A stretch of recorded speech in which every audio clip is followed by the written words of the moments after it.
अस्सलाम वालेकुम स्टूडेंट्स, मैं हूं मुस्तजाब हैदर, आपका फ़िज़िक्स टीचर। हम लोग चैप्टर नंबर 7 पढ़ रहे हैं। आज हम चैप्टर नंबर 7 की एक्सरसाइज की जो न्यूमेरिकल प्रॉब्लम्स हैं उनको सॉल्व करेंगे। पहली 4 न्यूमेरिकल प्रॉब्लम्स हम लोगों ने प्रीवियस लेक्चर में सॉल्व कर ली थी। जो रिमेनिंग प्रॉब्लम्स हैं आज के लेक्चर में हम उनको डिस्कस करेंगे, उन्हें सॉल्व करेंगे, उनके रिजल्ट्स तक जाएंगे और फिर रिजल्ट्स को डिस्कस करेंगे। तो चलें स्टूडेंट्स, अपने वाइट बोर्ड की तरफ चलते हैं और लेक्चर का आगाज़ करते हैं। तो स्टूडेंट्स चलते हैं अपने फिफ्थ न्यूमेरिकल की तरफ, एक्सरसाइज के चैप्टर नंबर 7 के। स्टेटमेंट आपके सामने लिखी हुई है, a simple pendulum is 50 centimetre long. Students, एक पेंडुलम है जिसकी लेंथ 50 सेंटीमीटर है। What will be its frequency of vibration at a place where g is 9.8 metre पर सेकेंड स्क्वायर। तो स्टूडेंट्स बहुत सिंपल सा न्यूमेरिकल है, इसके सोल्यूशन की तरफ जाते हैं।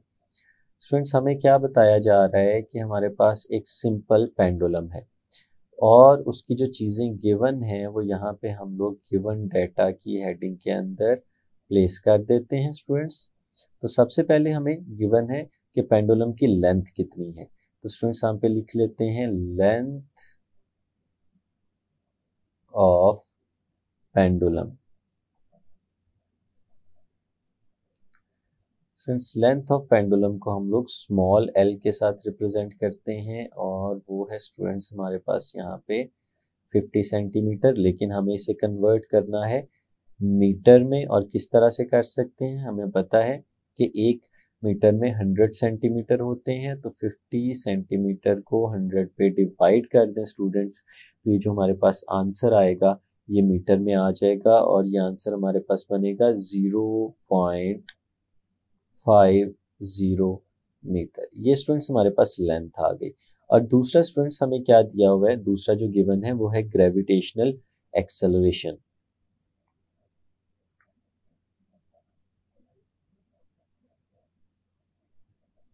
ग्रेविटेशनल एक्सेलरेशन की वैल्यू स्टूडेंट्स हमें दे दी गई है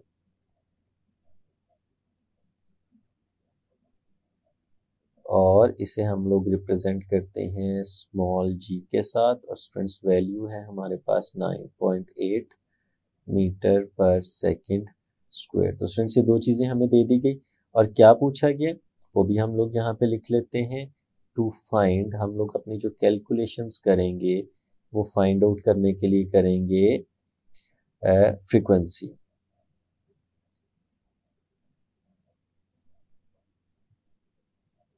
फ्रीक्वेंसी जिसे स्मॉल एफ के साथ स्टूडेंट्स रिप्रेजेंट किया जाता है वो हमें यहाँ पे फाइंड आउट करनी है। तो स्टूडेंट्स इस तरह से है कि हमारे पास एक सिंपल पेंडुलम है जिसे किसी रिजिड सपोर्ट के साथ इस तरह बांध दिया गया होगा और यहाँ पे एक स्मॉल पॉइंट मैस होगा स्टूडेंट्स। और फिर क्या करेंगे कि इसकी जो लेंथ है यहाँ पे वो हमें प्रोवाइड कर दी गई 50 सेंटीमीटर के साथ। और फिर हम इसे थोड़ा सा डिस्टर्ब करेंगे इसकी मेन पोजीशन से और इसे लेट्स सपोज स्टूडेंट्स यहाँ तक ले आते हैं और उसके बाद इसे रिलीज कर देंगे। तो स्टूडेंट्स ये मूव करेगा अपनी मेन पोजीशन की तरफ और फिर यहाँ से आगे चलेगा और अपनी एक्सट्रीम पोजीशन की तरफ जाएगा अपने इनर्शिया की वजह से और फिर यहाँ से मूव करके वापस आएगा और इस तरह ऑसिलेट करना शुरू कर देगा। और स्टूडेंट्स हमें फाइंड आउट करना है कि इसकी ऑसिलेशन की फ्रीक्वेंसी क्या है। तो कैलकुलेशंस की तरफ चलते हैं स्टूडेंट्स। हमें पता है कैलकुलेशंस के केस में कि हम लोग फ्रीक्वेंसी कैसे फाइंड आउट कर सकते हैं। हमें फॉर्मूला पता है, यहाँ पे लिखते हैं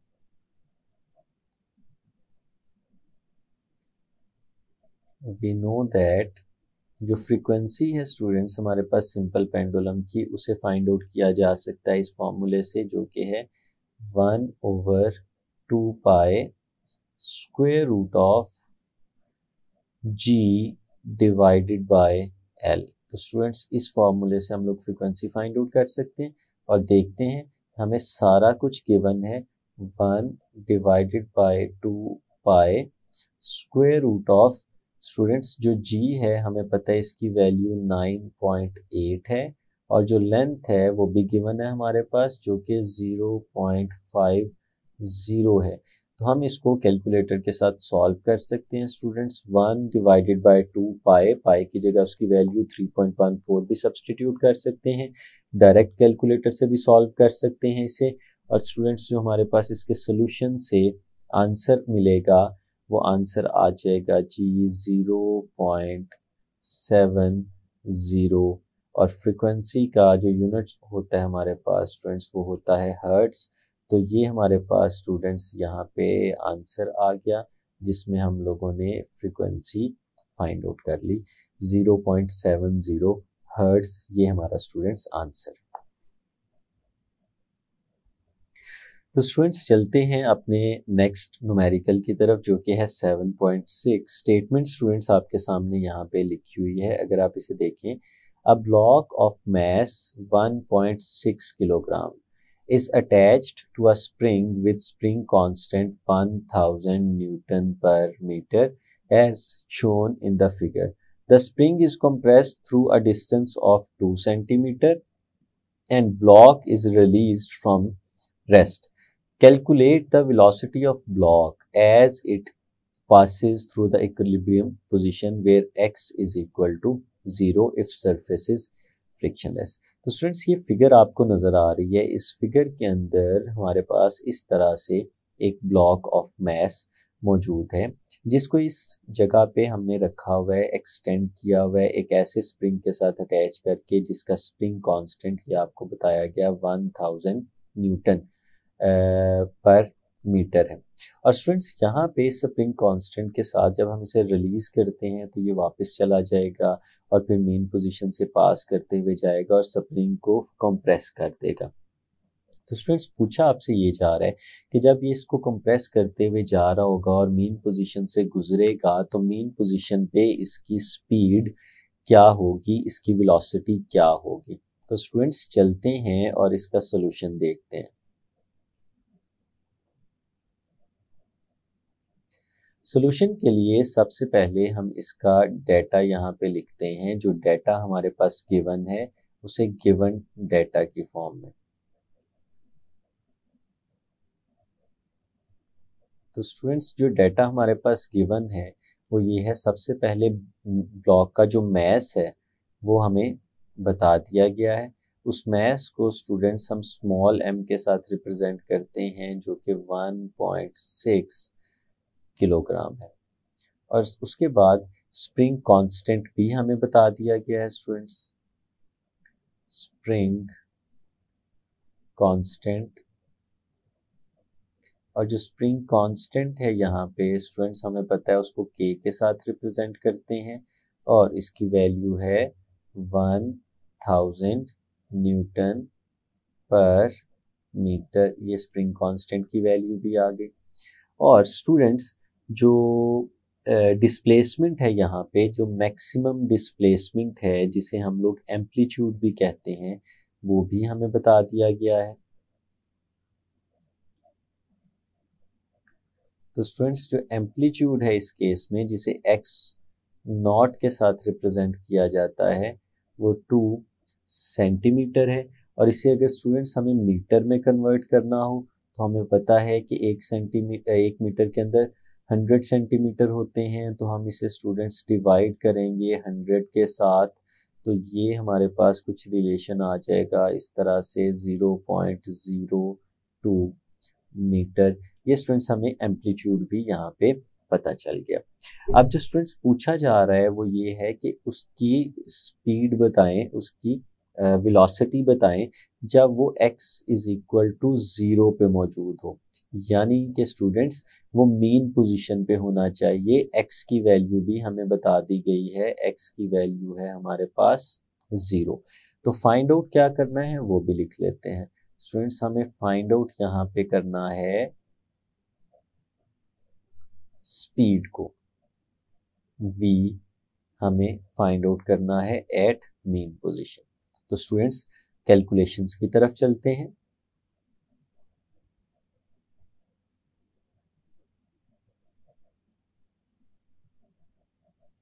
स्टूडेंट्स हमें रिलेशन पता है।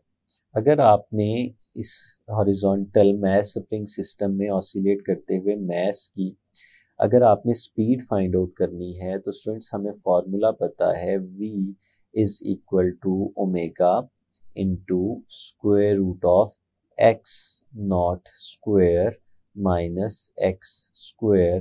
तो स्टूडेंट्स इस फॉर्मूले को यूज करते हुए हम लोग स्पीड फाइंड आउट कर सकते हैं। तो स्टूडेंट्स देखें इस फॉर्मूले के अकॉर्डिंगली तो हमें सारे वेरिएबल्स गिवन हैं, सिर्फ हमें यहाँ पे ओमेगा को लिखना है इसके बेस टर्म्स में। तो हम लोग इसको कुछ इस तरह से भी लिख सकते हैं स्टूडेंट्स कि हमें पता है कि v is equal to omega, और ओमेगा स्टूडेंट्स इस केस में इक्वल होगा square root of k over m। और स्टूडेंट्स हमारे पास इसके आगे लिखा हुआ है square root of x not square minus x square. और स्टूडेंट्स हम लोगों को पता है कि यहाँ पे x तो 0 है क्योंकि मीन पोजीशन की बात हो रही है। तो मीन पोजीशन पे क्योंकि x 0 है तो हमारा ये जो एक्सप्रेशन है ये चेंज हो जाएगा, ये कन्वर्ट हो जाएगा, रिड्यूस होके हमें एक नई फॉर्म में मिलेगा। और वो नई फॉर्म हम लोग यहाँ पे लिख लेते हैं। हमारे पास जो v की वैल्यू आएगी, अब हम उसे v नॉट लिख रहे हैं क्योंकि स्टूडेंट्स ये v नॉट स्पीड है एट मीन पोजीशन जो कि हमें फाइंड आउट करनी है। तो हमारे पास ये एक्सप्रेशन रिड्यूस होके कुछ इस फॉर्म में आएगा square root of k divided by m। और ये जो स्क्वायर रूट स्टूडेंट्स आगे लिखा था यहाँ पे x नॉट स्क्वायर और माइनस 0 इसका स्क्वायर, हमने इसकी जगह 0 लगा दिया। तो स्टूडेंट्स जो v नॉट की वैल्यू हमें यहाँ पे मिलेगी वो मिलेगी square root of k divided by m। और ये x का स्क्वायर और स्क्वायर रूट कैंसिल आउट हो जाएंगे और हमारे पास x नॉट आ जाएगा। हम इसे ऐसे भी लिख सकते हैं कि v not is equal to x not और स्टूडेंट साथ में आ गया square root of k divided by m। तो स्टूडेंट्स ये जो एक्सप्रेशन इस वक्त आपके सामने आया है ये एक्सप्रेशन हमें याद भी होना चाहिए कि हम लोगों ने सीखा था कि जब आपने किसी भी जगह पे मैक्सिमम स्पीड फाइंड आउट करनी हो ऑसिलेट करते हुए ऑब्जेक्ट की तो इस फॉर्मूले से फाइंड आउट कर सकते हैं। तो स्टूडेंट्स यहाँ पे हम इस फॉर्मूले में वैल्यू सब्सटीट्यूट कर सकते हैं। तो v नॉट स्टूडेंट्स हमारे पास आएगा, सबसे पहले x नॉट की वैल्यू यहाँ पे सब्सटीट्यूट करनी है जो कि है 0.02 और उसके बाद स्क्वायर रूट के अंदर स्टूडेंट्स हमारे पास k लिखा हुआ है और उस k की वैल्यू हमें गिवन है जो कि है 1000 और साथ में स्टूडेंट्स m लिखा हुआ है और m की वैल्यू भी गिवन है हमारे पास जो कि है 1.6। तो स्टूडेंट्स इस पूरे एक्सप्रेशन को जब हम लोग सॉल्व करेंगे तो हमें जो v नॉट की वैल्यू यहाँ पे मिलेगी वो स्टूडेंट्स आ जाएगी 0.50 मीटर पर सेकेंड। तो स्टूडेंट्स ये था हमारे पास फाइनल आंसर। जो स्पीड हमसे पूछी जा रही थी वो स्पीड हमें मिल गई 0.50 मीटर पर सेकेंड। और स्टूडेंट्स हमने इसे v नॉट के साथ रिप्रेजेंट किया जैसे हमने यहाँ पे टू फाइंड में लिखा था v। तो स्टूडेंट्स ये v क्योंकि मेन पोजीशन पे है और ये मैक्सिमम स्पीड है इसलिए हम इसे v नॉट कह रहे हैं। आप यहाँ पे भी इसे v नॉट भी लिख सकते हैं और खाली v के साथ भी रिप्रेजेंट कर सकते हैं। तो स्टूडेंट्स चलते हैं अपने नेक्स्ट न्यूमेरिकल की तरफ जो कि है 7.7। स्टेटमेंट स्टूडेंट्स आपके सामने लिखी हुई है, अगर हम इसे देखें तो students a car of mass 1300 kilogram is constructed using a frame supported by 4 springs। Students आपको पता है कि जैसे कार होती है उसके जो 4 टायर्स होते हैं, जो व्हील्स होते हैं उनके ऊपर शॉक एब्जॉर्बर्स लगे होते हैं in the form of springs. तो ये 4 स्प्रिंग्स हमारे पास मौजूद हैं। Each spring has a spring constant of 20,000 newton पर मीटर। ये स्प्रिंग कांस्टेंट की वैल्यू बता दी गई। If 2 people riding in the car have a combined mass of 160 kilogram. 2 लोग गाड़ी में बैठे हुए और उन दोनों लोगों का जो कंबाइंड मास है हमारे पास वो 160 किलोग्राम है। Find the frequency of vibration of the car when it is driven over a pothole in the road. Assume weight is evenly distributed. तो स्टूडेंट्स कहा ये जा रहा है कि जब वो गाड़ी रोड पे जा रही है और एक खड्डा आ जाता है जिसमें वो टायर उसके टकरा जाते हैं, एक पॉट होल है और इन स्प्रिंग्स की वजह से वो ऑसिलेट करना शुरू कर देगी, वाइब्रेट करना शुरू कर देगी। आपने बताना है कि वो किस फ्रीक्वेंसी के साथ वाइब्रेट कर रही होगी। तो स्टूडेंट्स चलते हैं इसके सॉल्यूशन की तरफ।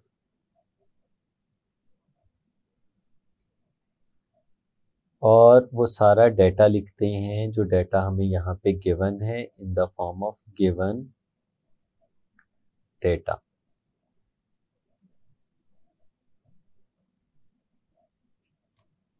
तो स्टूडेंट्स डेटा गिवन में सबसे पहले मैस ऑफ कार गिवन है।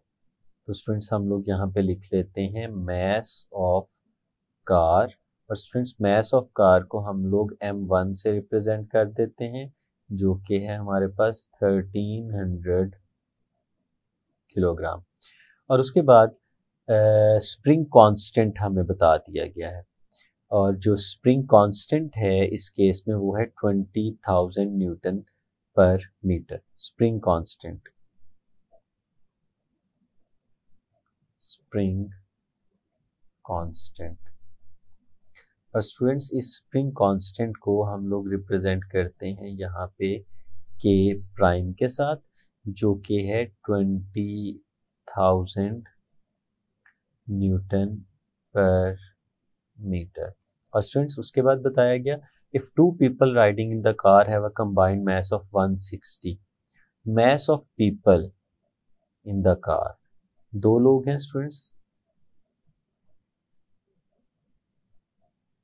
तो मास ऑफ पीपल जिसे हम लोग m2 के साथ रिप्रेजेंट करते हैं वो हो जाएगा 160 किलोग्राम। तो स्टूडेंट्स ये तो डेटा था जो गिवन है। अब हमसे जो फाइंड आउट करने को कह रहा है वो भी हम लोग लिख लेते हैं।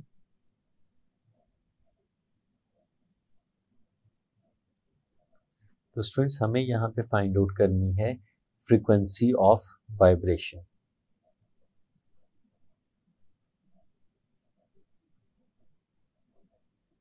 Frequency of vibration. और फ्रीक्वेंसी ऑफ वाइब्रेशन को स्टूडेंट्स हम लोग स्मॉल f के साथ रिप्रेजेंट करेंगे। और स्टूडेंट्स चलते हैं आगे कैलकुलेशंस की तरफ।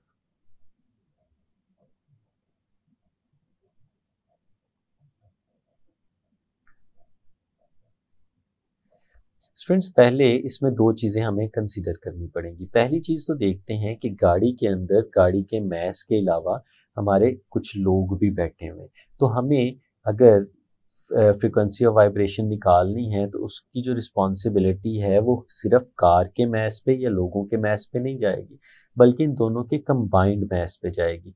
तो हमें सबसे पहले फाइंड आउट करना है यहाँ पे टोटल मैस कितना है। जो टोटल मैस है स्टूडेंट्स उसे हम स्मॉल m के साथ रिप्रेजेंट करते हैं और वो स्टूडेंट्स बराबर होगा m1 प्लस m2 के। और स्टूडेंट्स यहाँ पे हमारे पास जो m1 है वो है 1300 किलोग्राम प्लस जो m2 है हमारे पास वो है 160 किलोग्राम। और जब इन दोनों को ऐड किया जाएगा तो स्टूडेंट्स हमारे पास टोटल मैस आ जाएगा 1460 किलोग्राम। ये स्टूडेंट्स हमारे पास टोटल मैस आ गया। इसी तरह से स्टूडेंट्स अगर हम लोग कहें कि हमारे पास जो स्प्रिंग कांस्टेंट है वो है 20,000 न्यूटन पर मीटर, लेकिन स्टूडेंट हमें तो टोटल स्प्रिंग कांस्टेंट की बात करनी है। यहाँ पे तो हमारे पास 4 स्प्रिंग है तो हम लोग कहेंगे कंबाइंड स्प्रिंग कांस्टेंट। जो स्टूडेंट्स हमारे पास कंबाइंड स्प्रिंग कांस्टेंट आएगा यहाँ पे उसे हम लोग रिप्रेजेंट करते हैं k के साथ। और क्योंकि 4 स्प्रिंग हैं और सिमिलर स्प्रिंग हैं स्टूडेंट्स हम लोग कह सकते हैं कि वो 4 टाइम्स ऑफ k प्राइम आ जाएगा, यानी एक स्प्रिंग का जो स्प्रिंग कांस्टेंट है उसे हम लोग मल्टीप्लाई कर देंगे 4 के साथ। तो स्टूडेंट्स 20,000 को जब 4 के साथ मल्टीप्लाई किया जाएगा तो यहाँ पे हमारे पास आ जाएगा आंसर 80,000 न्यूटन पर मीटर। तो स्टूडेंट्स ये हमारे पास आ गया स्प्रिंग कांस्टेंट। तो अब इसको यूज करते हुए हम लोग फ्रीक्वेंसी फाइंड आउट कर सकते हैं। तो वी नो दैट स्टूडेंट्स हम जानते हैं कि हमारे पास जो फ्रीक्वेंसी का फॉर्मूला होता है F is equal to 1/2 pi square root of K divided by M। तो स्टूडेंट्स ये हमारे पास फॉर्मूला आ जाता है और अब हमारे पास सारी वैल्यूज यहाँ पे मौजूद हैं, हम उन्हें सब्सटीट्यूट कर देंगे।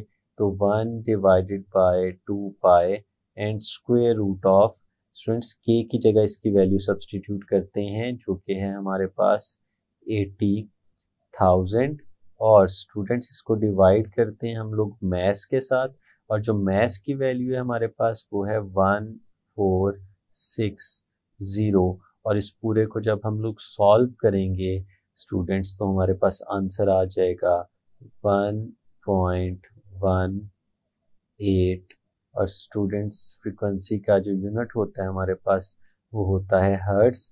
तो इस तरह से हमारे पास जो फ्रीक्वेंसी थी स्टूडेंट्स वो आ जाएगी 1.18 हर्ट्ज और ये हमारा फाइनल आंसर होगा। तो स्टूडेंट्स चलते हैं अपने नेक्स्ट न्यूमेरिकल की तरफ। 7.8 स्टेटमेंट आपके सामने लिखी है, find the amplitude frequency and time period of an object vibrating at the end of a spring if the equation for its position as a function of time is given। तो students ये equation हमें दे दी गई है, what is the displacement of object after 2 seconds। तो students solution की तरफ चलते हैं इसके।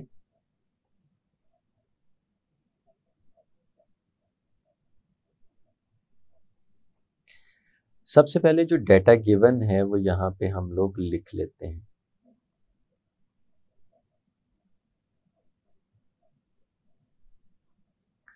जो डाटा गिवन है अगर हम देखें तो लार्जली हमारे पास एक इक्वेशन ही गिवन है जिसको बताया गया है कि x is equal to 0.25 cos pi by 8 into t। Students ये इक्वेशन हमें यहाँ पे गिवन है और इसके साथ एक चीज़ और बताई गई है, what is the displacement of object after 2 seconds. Time हमें दे दिया गया है, जब टाइम 2 सेकेंड होगा तो उस वक्त हमें डिस्प्लेसमेंट बताना है। तो जो फाइंड आउट करना है वो हम लोग यहाँ पे लिख लेते हैं। टू फाइंड स्टूडेंट्स हम लोग ये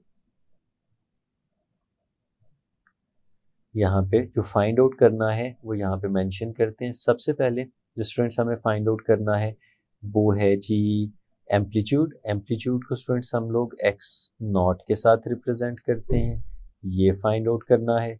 उसके बाद स्टूडेंट्स हमसे पूछा गया है फ्रीक्वेंसी, तो फ्रीक्वेंसी को स्मॉल f के साथ रिप्रेजेंट करते हैं। उसके बाद स्टूडेंट्स पूछा गया है displacement time period, time period को कैपिटल T के साथ रिप्रेजेंट करते हैं और आखिर में स्टूडेंट्स हमारे पास डिस्प्लेसमेंट x पूछा गया है, वो हमें फाइंड आउट करना है। तो स्टूडेंट्स ये सारी चीज़ें हमें इस इक्वेशन को यूज़ करते हुए फाइंड आउट करनी है। हम लोग यहाँ पे लिखते हैं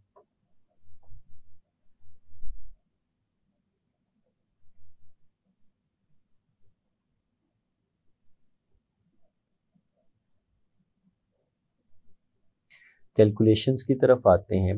स्टूडेंट्स जो इक्वेशन हमें दी गई है वो यहाँ पे लिखते हैं। इक्वेशन है जी x is equal to 0.25 cos pi by 8 into t। Students इसे मैं नाम दे देता हूँ इक्वेशन नंबर 1 का। सिमिलरली स्टूडेंट्स हमने एक इक्वेशन जनरल फॉर्म में भी पढ़ी हुई है। अगर उस इक्वेशन को यहाँ पे लिखें तो हमने पढ़ा था कि x is equal to x not, x is equal to x not cos into omega t। Students ये जनरल इक्वेशन थी हमारे पास डिस्प्लेसमेंट की, इसे हम लोग इक्वेशन नंबर 2 का नाम दे देते हैं। तो स्टूडेंट्स अगर इक्वेशन नंबर 1 और 2 को देखें, ये तो हमें एक दूसरे से मिलती जुलती लग रही हैं, तो हम इनका कंपैरिजन कर सकते हैं। कंपेयरिंग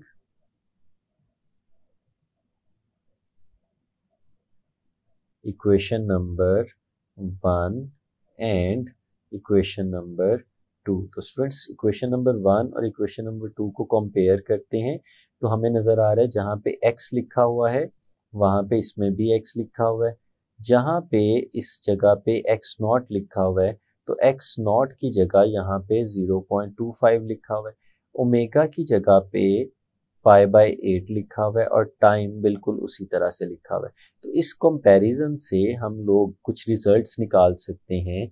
जो रिजल्ट सबसे पहले हमें नज़र आ रहा है कि x0 जो है स्टूडेंट्स वो हमारे पास 0.25 के बराबर आ रहा है। तो स्टूडेंट्स ये तो डायरेक्ट हमें एम्पलीट्यूड की वैल्यू मिल गई और ये वैल्यू आएगी मीटर में। तो स्टूडेंट्स पहली चीज़ जो हम लोग यहाँ पे फाइंड आउट करने जा रहे थे वो चीज़ हम लोगों ने यहाँ पे फाइंड आउट कर ली, जो कि x0 की वैल्यू है 0.25 मीटर्स।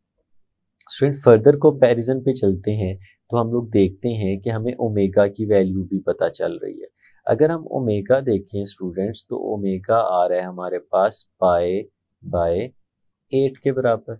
लेकिन स्टूडेंट्स हमें ये भी पता है ओमेगा तो 2πf के इक्वल भी होता है। तो हम स्टूडेंट्स अगर इसकी वैल्यू यहाँ पे सब्सटीट्यूट करते हैं ओमेगा की 2π/f तो हमारे पास आ जाएगा π/8। ये हमने कहाँ से ली स्टूडेंट्स, क्योंकि हमें पता है कि ओमेगा इक्वल होता है 2πf के, तो हमने ये वैल्यू यहाँ पे सब्सटीट्यूट कर दी। अब स्टूडेंट्स इसमें अगर हम देखते हैं तो लेफ्ट हैंड साइड पे और राइट हैंड साइड पे पाई लिखा हुआ है जो कैंसिल आउट हो जाएंगे। और स्टूडेंट्स अगर यहाँ से फिर हम फ्रीक्वेंसी फाइंड आउट करना चाहें तो हम कुछ इस तरह से लिख सकते हैं कि हमारे पास जो फ्रीक्वेंसी आएगी f is equal to 1 divided by, ये 2 मल्टीप्लाई हो रहा है, इसको इस तरफ ले जाएंगे, ये जाके 8 के साथ नीचे मल्टीप्लाई हो जाएगा स्टूडेंट्स। तो यहाँ पे हमारे पास जो फ्रीक्वेंसी की वैल्यू आएगी वो 1/16 हर्ट्ज के बराबर आ जाए। तो स्टूडेंट्स ये हम लोगों ने यहाँ से अपनी फ्रीक्वेंसी की वैल्यू भी फाइंड आउट कर ली। तो स्टूडेंट्स हमने फ्रीक्वेंसी भी फाइंड आउट कर ली और हमने एम्पलीट्यूड भी फाइंड आउट कर लिया। फर्दर आगे चलते हैं तो इसी से हम एक और रिजल्ट भी निकाल सकते हैं। स्टूडेंट्स वी नो दैट हमें पता है कि हमारी फ्रीक्वेंसी और टाइम पीरियड के दरमियान रिलेशन होता है। टाइम पीरियड और फ्रीक्वेंसी एक दूसरे का रेसिप्रोकल होते हैं। तो स्टूडेंट्स यहाँ पे अगर हम लोग फ्रीक्वेंसी की जगह इसकी वैल्यू सब्सटीट्यूट करें तो हमारे पास 1/1 डिवाइडेड बाय 16 इसकी वैल्यू आ जाएगी। और स्टूडेंट्स ये ऊपर चला जाएगा और रीअरेंज करेंगे तो टाइम पीरियड हमारे पास आ जाएगा 16 सेकेंड्स। तो स्टूडेंट्स हम लोगों ने यहाँ पे अपना टाइम भी फाइंड आउट कर लिया। ठीक है स्टूडेंट्स, फर्दर आगे चलते हैं और इस न्यूमेरिकल के आखिरी हिस्से की तरफ जाते हैं। उसमें पूछा क्या गया है, what is displacement of object after 2 seconds. आपने डिस्प्लेसमेंट बतानी है after 2 second.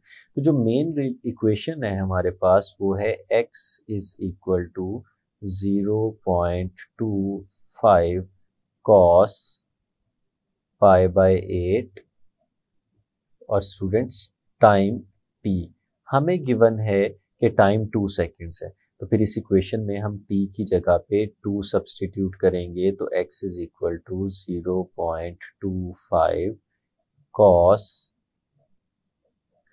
π/8 multiplied by time जो कि है 2 सेकेंड्स, और इसको मल्टीप्लाई करेंगे अगर तो हमारे पास जो एंगल है वो कुछ इस फॉर्म में आ जाएगा 0.25 मल्टीप्लाइड बाय cos π/4। तो स्टूडेंट्स हम इसको सॉल्व कर सकते हैं। यहाँ पे कैलकुलेटर से 0.25 को मल्टीप्लाई करें cos π/4 से, और cos π/4 को अगर हम डिग्रीज में कन्वर्ट करें तो स्टूडेंट्स हम लोग जानते हैं ये 45 डिग्रीज बनेंगे। और जब हम इन्हें मल्टीप्लाई करते हैं तो हमारे पास आंसर आ जाता है 0.17 6 और 8 मीटर। इसे राउंड ऑफ करके स्टूडेंट्स कुछ इस तरह से भी लिखा जा सकता है 0.18 मीटर। तो ये स्टूडेंट्स हमारे पास डिस्प्लेसमेंट आ गया उस वक्त जिस वक्त हमारे पास टाइम जो था वो 2 सेकंड्स था। तो स्टूडेंट्स ये था हमारा चैप्टर नंबर 7 और हमने उसकी एक्सरसाइज की जो न्यूमेरिकल प्रॉब्लम्स थी उन्हें भी सॉल्व कर लिया। उम्मीद है आपको अच्छे से समझ आई होगी। नेक्स्ट चैप्टर में मिलेंगे, तब तक के लिए इजाज़त दीजिए। अल्लाह हाफिज़।